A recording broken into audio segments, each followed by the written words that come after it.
You've heard of the American Revolution, a defining moment in world history, but do you know about the Venezuelan fight for independence? A struggle equally important, yet often overlooked. Just a few years later, and just as fierce, a fire of rebellion ignited in South America. Venezuela was stuck under the crushing weight of Spanish colonial rule, a yoke that had been borne for centuries. Imagine centuries of unfair taxes, draining the wealth and resources of the land, forced labor, extracting the very lifeblood from its people, and a society where your birth determined your fate, locking individuals into rigid social strata with little hope of advancement. The people, indigenous, stripped of their ancestral lands and traditions, African slaves, brought across the ocean in chains, enduring unimaginable suffering, Creoles, those of Spanish descent born in the Americas, often chafing under the restrictions imposed by the crown, the mixed and marginalized, relegated to the fringes of society, denied opportunities and basic rights, carried these burdens every day, their spirits yearning for change. But revolutionary winds from across the Atlantic, carrying whispers of liberty and equality, whispered of a different world, a world where freedom was possible, where individuals could determine their own destinies. In the middle of this storm stood Francisco de Miranda, a visionary leader ready to challenge the status quo. Born in Caracas, Miranda was more than just a local hero. He was a global revolutionary, a man who had witnessed history unfold. He'd fought alongside the Americans, gaining invaluable experience in the struggle for independence, stood in the heart of the French Revolution, witnessing the overthrow of a monarchy and the birth of a republic, and soaked up the radical ideas of the Enlightenment, absorbing the philosophies of liberty, equality, and fraternity. Every battle, every conversation shaped him, molding him into the leader Venezuela desperately needed. He dreamed of a united, independent Venezuela, free from the shackles of Spanish colonialism.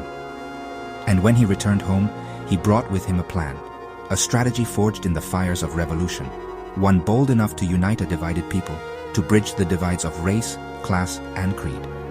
July 5th, 1811, a date etched in the annals of Venezuelan history.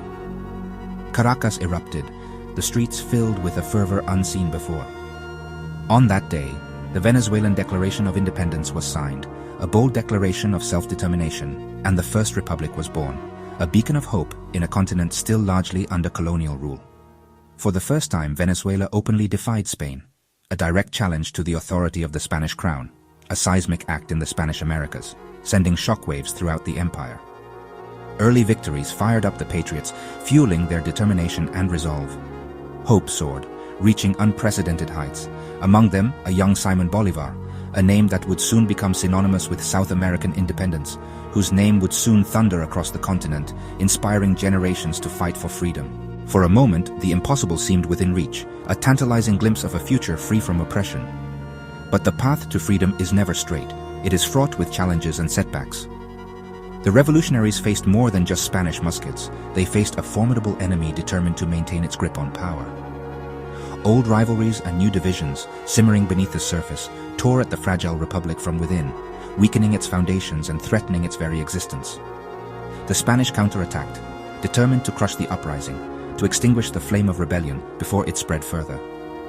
The Battle of La Victoria in 1812 was a brief spark, a moment of defiance against overwhelming odds. Miranda's forces held the line, displaying courage and resilience in the face of the enemy. But the Republic's days were numbered, its fate hanging precariously in the balance. Beset by internal squabbles, power struggles, and conflicting ideologies, and relentless royalist pressure, the First Republic teetered on the brink of collapse.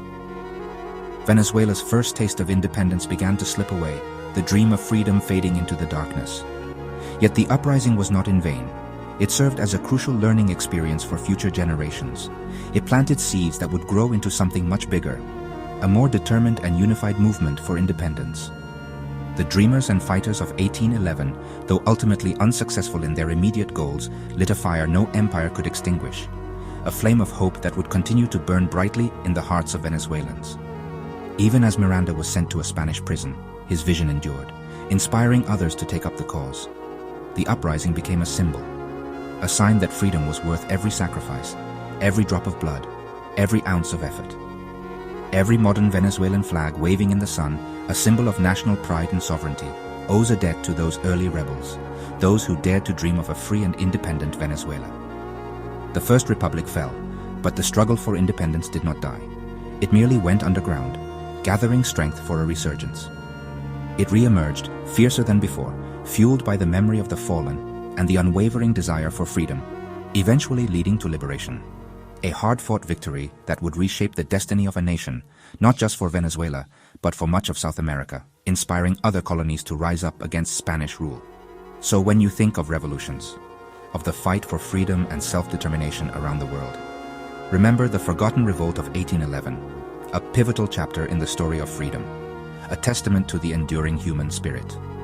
Because sometimes, even failure sows the seeds of victory, paving the way for future triumphs and lasting change.